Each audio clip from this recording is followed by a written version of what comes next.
All right, thank you for waiting there, gentlemen. No worries. Hello, everyone. I'm Dan Powers, the Executive Director of the Society for Science at User Research Facilities, and this is another session in our 2021 annual meeting. This is regarding User Executive Committee best practices. And of course, we're advocates for the success of all of our user facility members, and the UECs are important stakeholders in the network of all of those members. We are looking to discuss some of the best practices UECs have, and we have a couple dynamic UEC chairs and members. I'll actually have to clarify exactly the role that each of you have on your UECs. I'll ask you to confirm that as you get talking. But we want to also take some questions, perhaps if there's time. But we're fortunate if those of you who are on the session had been paying real close attention to the agenda. Just in the last few hours, we confirmed that Christine could join us. So thank you, Christine, for stepping away from one meeting and getting onto this panel here. And I'd like to turn it over, and we'll start with, and let me introduce Dr. Sid Pathak. Sid is an assistant professor in the Materials Science and Engineering Department at Iowa State University. And he's also the UEC chair at the Center for Integrated Nanotechnologies at the Los Alamos National Laboratory. Dr. Zachary Hood is a scientist at Oregon National Laboratory and works on emergent electrochemical materials.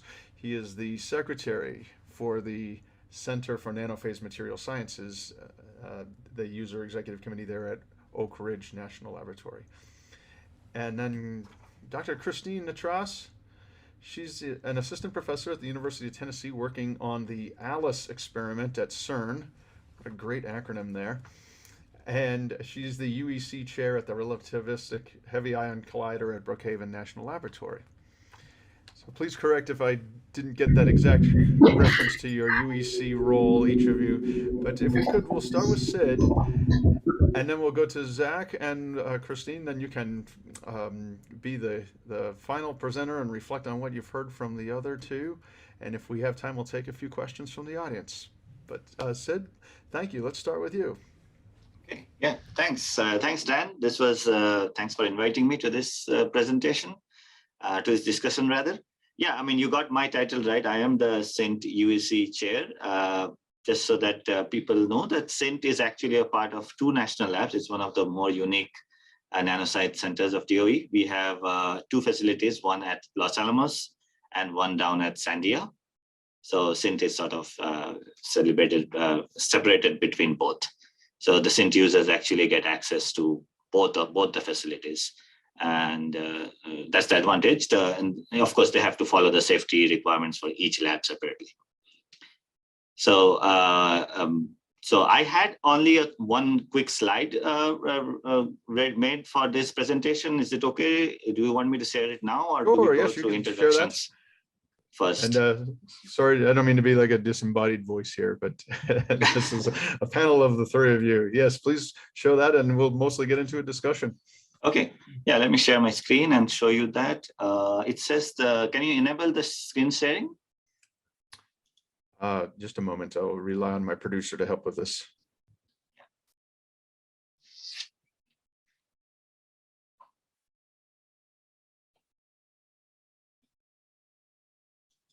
Okay. I think you have the now control there. Yeah. Can you see my screen? Yes, I can. Let me see if I can make it full screen. Hopefully you can see the presentation now. I do see that. Okay. So I want to thank, first of all, the CINT folks, especially Heather Brown, who helped me make this presentation. In fact, she made the entire presentation.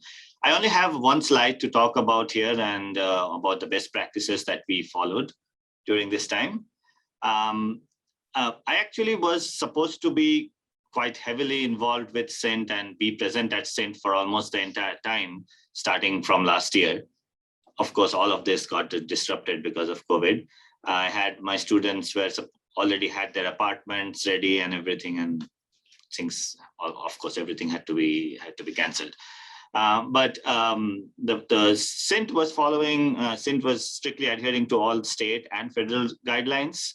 In many cases, this created a, we had to make sure that we were satisfying both of them. So if the state guidelines were more stricter than the federal ones, which was true once upon a time, so we had to follow the more stricter version. Social distancing, face coverings, limited capacity, telehealth checks, on-site testing, etc. Some of the other things that were that were needed was quarantining upon arrival once things started to open up, since I saw that from my students also. This was coupled with the moderately low infection rates and very high vaccination rates in the SINT areas, both Los Alamos and Sandia. So this actually enabled SINT to remain open and to open early, and also to remain open to users from fairly early onwards. I know that because one of my own students personally, she was able to get back to SINT pretty early, like summer of last year. And she has been working there since then. Most of the meetings had to be conducted virtually, including the last two annual meetings. So, this was my annual trip to SINT and Los Alamos, and I have not been there for the last 2 years. There are some advantages of this. We had a much larger number of attendees, and we were also able to reach a larger number of potential users this way. But the obvious con to any of these virtual meetings is that the discussion is mostly superficial. We don't get to do in-depth discussion about any topics. Some of the things that SINT did, which helped us a lot to remove the travel and on-site restrictions, was to have a remote user access. They had set up videos into many of the laboratories to virtually assist in running the experiments. This, I must say, is not an easy task to do in Los Alamos and Sandia. There are some severe restrictions around it, and so a lot of loopholes to jump through. So I'm glad that they were able to do all this, and also an increased number of mail-in sample users. And this is something I did also for my own personal research. I had asked a number of tests to be conducted remotely, and I think it overall went pretty well. I think it's getting back to normal as we can hope to be under the circumstances.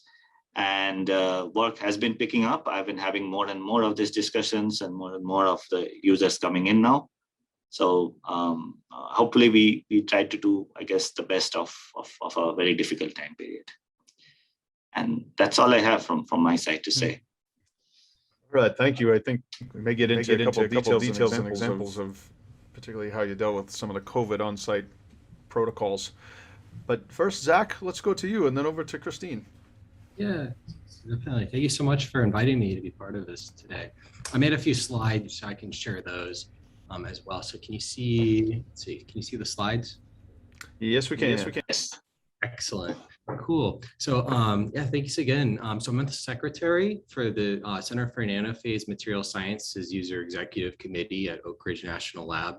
This is my 4th year being part of the committee. I actually started on the committee as a graduate student and then postdoc, and now staff scientist at Argonne. So it's been a great, experience, being part of these user executive committees pre-COVID times, and then, unfortunately through COVID, but I've been able to see how things have changed. So I think it's good to just give a quick highlight about the CNMS, the User Executive Committee, of course, that I serve on. So the CNMS is a national user facility with a mission to advance nanoscience. So like many user facilities, it gives free access to staff expertise and equipment if you have the intent to publish. There's a number of proposal calls a year. There's the fact that the CNMS is, in close proximity to the neutron sources at Oak Ridge, so the SNS, as well as with HIFER, there's many joint proposals, with SNS and HIFER as well. And of course, there's a number of, great research expertise and capabilities.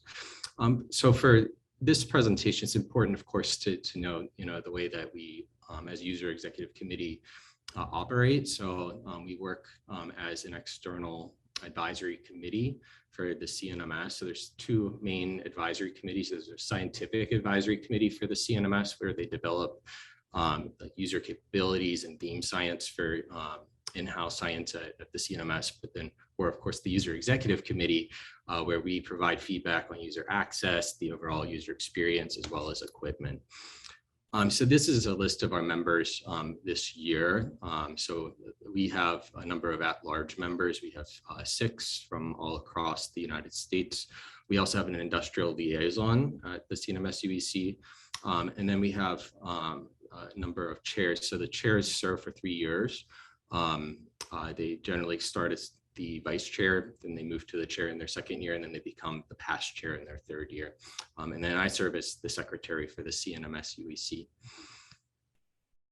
So in terms of our responsibilities, our primary responsibilities are to identify user issues and provide input to the CNMS administration on behalf of the users. Each year we review the user satisfaction survey and make recommendations to the CNMS. And then of course we advise on the strategic plan. Other important responsibilities for our UEC is to organize annual user meetings, provide oversight for the proposal process, conduct the UEC elections, represent users for the BES on-site reviews, such as the triennial reviews.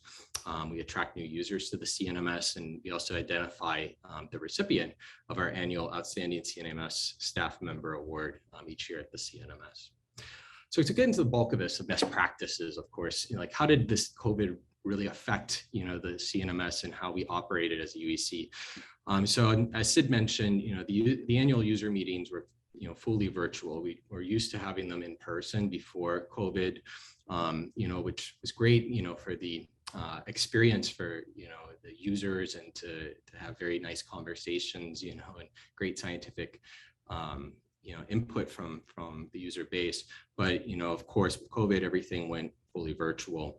To overcome this, we tried our best, in order to implement innovative ways to make the meetings a little bit more interactive. So we implemented innovative virtual poster session, where we actually had students submit 4-minute talks or posters pre-recorded, and our UEC actually went through and judged the student presentations. And what we did was we actually integrated a aspect into our annual user meeting in order for the students to actually present after the plenary talks. So they actually got a voice, during the actual live, portion of the meetings, and the students really enjoyed that aspect of the user meetings these past 2 years. We also tested new virtual platforms like GatherTown to increase participant engagement. So there's some programs where you can actually, make kind of like a virtual platform where folks can interact kind of through an avatar, if you will, where you can actually meet other participants and kind of have those more informal conversations in a meeting. We found this was particularly useful this year in our user meeting. I would highly suggest other user executive committees to look into these types of virtual platforms. An additional thing that we did, with COVID, we provided some advice to the CNMS towards implementing remote access for the outside users. And I have to applaud, of course, the CNMS for how well they did. They got HoloLenses from Google, I believe, and they've done an excellent job of implementing this for a number of different capabilities across the board. And we've only heard good feedback, from the users. But one thing that we need to think, as a user executive committee is how, what we have to do, with such new capabilities beyond COVID, certain capabilities, the scientists for people to be on campus, working, with the scientists, or if there's some aspects where, the HoloLenses could be something that could stay at the CNMS for years to come. And then also one thing we did during COVID was we encouraged the CNMS to organize webinars that highlight new equipment and capabilities for the CN, like for all the different things across the CNMS. So, and I also encourage other user executive committees to think about webinars and the impact of them to grow the user community. And just a quick one last slide is what works well. This was another question that Dan asked us to of course touch upon. And so one thing that I found that worked really well when planning the annual user meeting, we asked specifically staff scientists at the CNMS to recommend invited speakers. We found that this was particularly very useful when we planned our annual meetings. So a lot of times we would suggest, invited speakers, but they might not maybe benefit best from the user facility. So if we get suggested speakers, it's great to plan these annual meetings. Also one thing that as our committee in previous years, we wanted to get more feedback from users through the annual satisfaction surveys, and our percentage was not as high as we'd like it to be. So what we've done is we've encouraged active users to complete these satisfaction surveys by providing reminders through the user program office, and we've more than doubled our feedback from users. So we've been able to, of course, integrate that feedback, whether it's good or bad, into our annual recommendations to the CNMS. And then we can, of course, make changes to make the CNMS even better. Another aspect that we did was we implemented last year, or now 2 years ago, the outstanding CNMS Staff Member Award, where our UEC collects and judges nominations from the user group. And we base these our assessment off of the staff members' achievement and performance, user service and interactions, as well as the support and initiative of the staff members. And the staff members at the CNMS have appreciated that very much from our UEC. And then lastly, one important tip I could give to other UECs to consider, of course, is to engage early career researchers on your UEC. I started, as I mentioned, as a student, as a graduate student. And in fact, the way I see it, students and postdocs make a huge body of the user community. And if you're able to engage them in your UEC and hear their voice, and maybe give one of them the chance to represent the folks who belong into whatever level they are in their career, it's very nice to have that on your UEC. So we actually have in our bylaws, we reserve one seat for a student representative, which is defined as a postdoc, graduate student, or even an undergraduate student as well. And we found that this was particularly helpful for us to at least have a student voice on our committee. Of course, I'll take any other questions, but I don't want to take all the time from our panel today. So I'd like to pass it on to our next speaker. All right, thank you. So first of all, sorry for the late response. It's that kind of year. I think we can all relate. So I actually sorry, was someone? Yep, Christine, could, your volume's real high. It's making your voice scratchy. Let me try. Is this a little better? Still kind of vibrating. That's right. We all turned our volume down. I see the issue. Let me try. Oh, now you're silent. Is this okay? Yep, and now you're soft. Okay, which is the least bad? Where you are now is functional. We'll turn our speaker up a little bit. Okay, sorry about you. that. Okay, so I am so my role on the RIC AGS, so that is relativistic heavy ion collider / alternating gradient synchrotron users executive committee. I'm actually there. I am on the Phoenix and the S-Phoenix experiment. So and the ECHE collaboration, which will be at the EIC. And we also have a rotating chair line. I am the current chair. So we decided that the current chair was the one who probably should be responsible for representing the group, but I just didn't reply to emails in a timely manner. Now, I think I'm an example of early career representation on UECs because I was a student postdoc rep when I was a graduate student, and then went on to later end up as chair. So we have now 3 student and postdoc reps, and they're often the most active and involved members who will also, when you need them to actually work, they're more likely to get stuff done, which makes them very valuable assets. We run a 24, when the collider is running, we run and take data 24/7. So we had a lot of complications. We kept running, but it was difficult because in the early days of the pandemic, only BNL staff and users who were actually living on site in the apartments were allowed on site.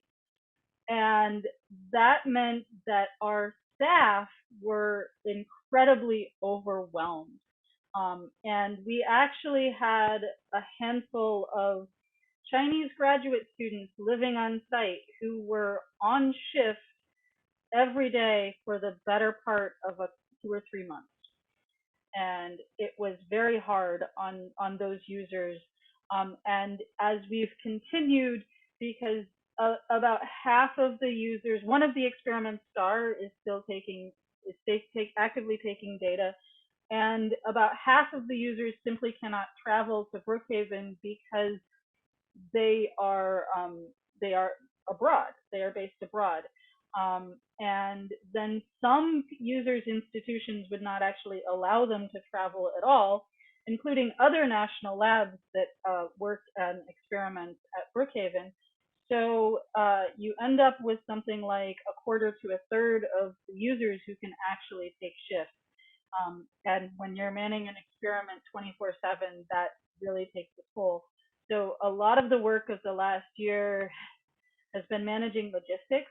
We also have another experiment that is being constructed right now. And we may have rescued the timeline, but the fact that we could not get users on site to help with construction really took a hit, and there's basically no contingency. So the experiment might actually end up getting delayed, which would take a significant cut into the physics program. One of the hits was undergraduates, because when you're building a detector, at some point you need people plugging cables in, and you don't always need skilled, you need lightly skilled labor. And we had been counting on undergraduates at the lab, and we have not been allowed to have undergraduates at the lab since March 2020. And that is also our community, I imagine, like yours as well. We're heavily engaged in educating scientists, and we have not had opportunities to do that. I actually was planning to have a course-based undergraduate research experience at Brookhaven in early May 2020, which I was not able to do. And there's a whole bunch of other educational opportunities that have been lost. I'm undergraduate program director as well. I can tell you our undergraduates are not having research opportunities. Then we're seeing this when they come apply to graduate school, that otherwise normally you'd see domestic applicants with research experience, and they're struggling to get it. And this has been really hard on our users. And we have struggled with site access, making sure that we understand the rules as they evolve, that they're communicated clearly to the users. Labs have very lab staff centric approaches to these things. So they would send out emails about policies, but not tell the users, and we have users on site. So that has been a struggle. One of our roles has been reminding the lab to include the users in some of these discussions. And we also, right before the pandemic, the vendor for the cafeteria at Brookhaven walked off. So we actually had no cafeteria, and they were not able to find, obviously they're not going to find a vendor in the middle of a pandemic. So they now have food trucks, which is at least something, but the state of food available on site, it's really rough. And so one of our roles is constantly watching and making sure that things are actually okay for users on site. I would say that's a pretty significant fraction of what we're doing on a regular basis, is fielding complaints. Also, the dorms were unoccupied. People filter back into the dorms.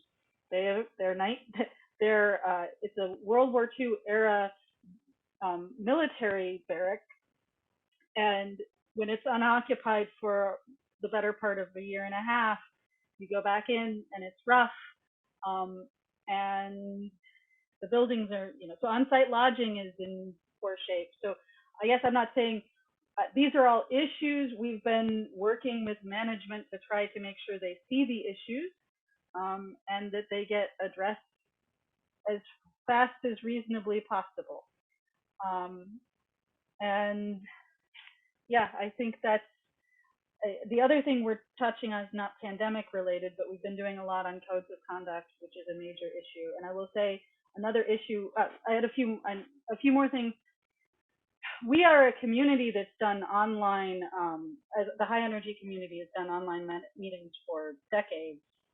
That has not been a problem. We adapted fairly well. We did have some bright spots where some, not the routine meetings, but summer schools and such actually work very well, and you end up getting a much broader base and a much more international base. And we have some data indicating that we were better at getting women to show up. Women and minorities were showing up at some of our virtual workshops a lot better, in a lot higher numbers. So we do want to keep that component going forward. So I think that's all on my side. Thank you. All right. Thank you, Christine. As you see, I had put a note, and we knew this would be the case. The ideas and conversation gets flowing pretty quickly, and the potential to have SURF convene another type of workshop that would be helpful to a broad spectrum of UEC reps is one I'll pose that to you all to ponder, and if we can be helpful in that way. It's come up in the past that we can perhaps be the third party sort of friend of all, but also no real authority. However, we can help vet some concerns and some best ideas and share those back outward to a range of different facilities. The Gather Town reference that you mentioned, Zach, I'm interested to see more about that. And also engaging students, ways to show how that's worked well and share that back out to all facilities. Perhaps that's another realm that we can be helpful in as a communicator and a convener. We're really just up to our time for this session. However, Sid, now that you've heard the other two speak, I wonder if you'd like to react to what they had to say. And I see Dr. Maya is on the line, so hang on, Maya. We'll be with you in just a minute or so. But I'd like to hear everybody react to what each other had to say now that Christine has laid out really some deeper concerns in addition to what Sid and Zach had as some of the things that were working well. Yeah, no, thanks to, it was good to hear from both Zach and Christine. This was very helpful. I think we already have implemented some of those things. Like we actually have a postdoc already in our Sint user committee. I was a postdoc myself at Los Alamos as a part of Sint. So, and then I became, now I'm the chair, so first a member of the committee and now a chair for the 3-year time period. So it is, I think that's a good thing because of the uniqueness of how Sint operates. It's helpful to have some people who know the intricacies and what the users actually face. Otherwise, it just won't work very well. So definitely that's a very good point to make. The other thing that also we have to bring up, we have to deal with back at Los Alamos, mainly at Los Alamos, less so at Albuquerque, is the access or the availability of apartments, and we don't have dorms there, but just the availability of apartments for users to come in. It's a very, Los Alamos is very remotely located, so it's not easy to have access to that. So Christine brought up a similar point. So I think that's a good topic to bring up for conversations. Yeah, and I totally agree. I think, at the CNMS at Oak Ridge, this has come up on our UEC a number of times, is having access to dorms, and there used to be on campus at Oak Ridge, but then I guess they decided to, stop allowing people to use them. So like, it does, have an extra hurdle, especially if you have students coming to the user facility, and they're paying, from like a limited budget. It can be challenging, for students, and, finding ways, around that. Sometimes we're lucky enough to help, some folks connect, with folks who are there that, are maybe willing to sublet a room in their house or something, but yeah, there's a lot of things, that can be a hurdle, for especially now that things are reopening and the whole supply chain, is kind of broken for the time being with post-COVID, right? Or still at the end of COVID, hopefully. But yeah, but it's also, it's really sobering to hear, from other UECs, and this conversation is really great, from my standpoint too, to hear, that similar people, have the same concerns, with your UECs as well. So, and I really appreciate SSURF for, offering to put together, more opportunities to convene, with other UEC representatives and discuss these issues. I think that would be an excellent resource, among the whole user community, globally. Well, yeah, so thank you. I need to jump in and wrap up this session to get to our next session with Dr. Meyer Kornberg. I'll follow up with you all, though. In particular, I see there was a question from Grace Webster to USAC to describe a little bit more. Excuse me, I have her email address, and I'll connect you guys afterwards. And so otherwise, thanks for making the time, all of you. And the idea of convening another type of workshop, perhaps with a particular agenda or a topic to get deeper into, we can be a resource to do that. So thanks for your time today. You don't need to stay on further. You can if you'd like, but know that we're going to move on to Dr. Meyer's science communication topic, which is going to be great. So thank you all.